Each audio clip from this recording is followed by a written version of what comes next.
Were there ever categories that you wouldn't do? Were there ever? Right, very early on, we heard in large numbers that people didn't want gun sales on the site. And there I am thinking, because I still have some influence then, there are constitutional rights there, but one of them is property rights.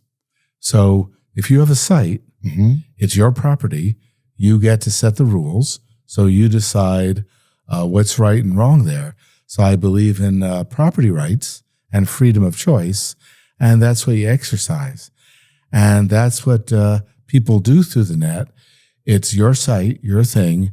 You decide what the rules are. So you were able to, so you actually got to decide that or not decide it, or you and your team? Team. Okay. I had an opinion, but I wanted the team, as such as it was, to work it out. Yeah, because I'm trying to think so guns was a thing. Did you guys end up selling them on there or no? No, he said no guns. And swords, anything? I have a feeling swords are okay, but I've never thought about it. Yeah. I'm trying to think of some, because drugs are illegal. They're off. So drugs were off, but people would try to skirt around that. But even then, some of that was sometimes also. Now, were there ever could the cops use your site as well if they wanted to as decoy type of stuff? I hear gossip about that. I don't know how true that really is. Right, because you don't know, right? I do know that the cops have used the site in different ways to fight crime. Sometimes, let's suppose they think they see a stolen item being listed on the site. Then they would, this is true for anything on the net. If a cop sees something they think is wrong and they have a shot at doing something about it, they send a subpoena or a search warrant to the site, and then the site, the operators usually pass it to their lawyers, and then the site operators provide the forensic evidence to the cops, which again is like CSI and just fighting crime there. The deal is in this country, we have these checks and balances in the Constitution and Bill of Rights, and the founders of the country did a really good job of that. Yeah. There are amendments and so on, which we only thought of years after, but the people who did the initial work did great work, and it, for the most part, stands up today. They built a good structure over there. When you're doing customer service at that deep a level, you see a lot of stuff, and most of it is great. I did see some stuff I wish I didn't, and that's the problem with content moderation. It's a very tough job, especially if it's full-time and you're not getting paid much. And so these people are only seeing questionable stuff, and that can do some damage. Yeah, were you, so at that point, I guess, because Craigslist started to be this place, it kind of became everything really fast is what it felt like just as a user, right? It became like a first place where you could get a used air, you could get a blender, an air balloon, or a roommate. But then it started to escalate too, where there was people would buy drugs on there, or you'd see people I would do it, and you would see people, but they also had code names for the drugs. Yeah. So it made it to be this kind of it had a fun spot to it. You'd be on there. I mean, they had I remember beef jerky was a code name. Those mini bennies they had, that brain dander, that baby hay was one of them. I'm trying to think of any other. That Pedrito Blanco was a spam, but you know what it was. That Dragon de Negro they had. I'm trying to think, that Whispering Mother. That was a kind of a native one that they were. It was peyote. Well, Whispering I Mother. know that the mainstream press greatly exaggerated a lot of this.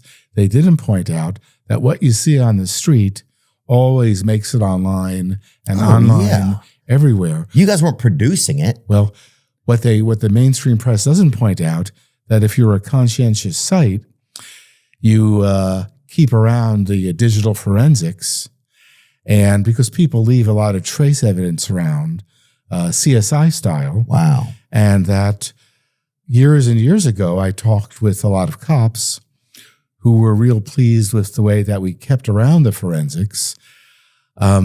And because of high school history, I learned the balance between fighting crime and the rights of the accused, what's in the Bill of Rights, what's in the Constitution. Wow. So you took that upon yourself it must have been kind of a tough navigation. Was it tough to navigate that personally? Because you have this atmosphere that people can kind of, it's just a pathway, right? Well, what I did is I mentioned this to the boss and to the lawyers and said that we got to do this balance.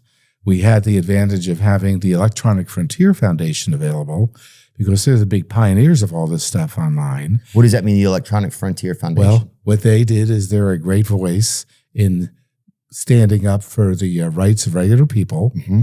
And that balance, you got to do the right thing for victims and cops. You got to do so in an American way, meaning looking at the Bill of Rights. And if a cop wants to see the forensics, there needs to be something like a subpoena or search warrant. That's the way things are done in our country. Those are the laws. That's a judicial overview. And that's the ultimate purpose of that, was to prevent the kind of abuse we saw under King George, literally speaking. I did have that really good high school history teacher. He taught the kind of civics that you don't have nowadays, but I took this in 1970. I'm really old. And you look great. Well, thank you. But this teacher was great because he even took us once to a taping of a firing line, which was William F. Buckley Jr. He invented American conservatism, at least the modern form of it. And that really influenced me because at that point, I'm getting off on a tangent, but at that point I was looking at that. I was starting to take a bit of a look at libertarianism, that kind of stuff. Again, this is more than 50 years ago. So it's funny because you kind of ended up in this space later on where you're like trying to look at the ethics of like communication, who has rights, how do you protect people, but also give people the freedoms that they deserve under their own life. Is that what you're kind of saying? That's pretty much it. These days, frankly, I've given up on politics for some years. I now regard terms like liberal and conservative as kind of bullshit. Yeah.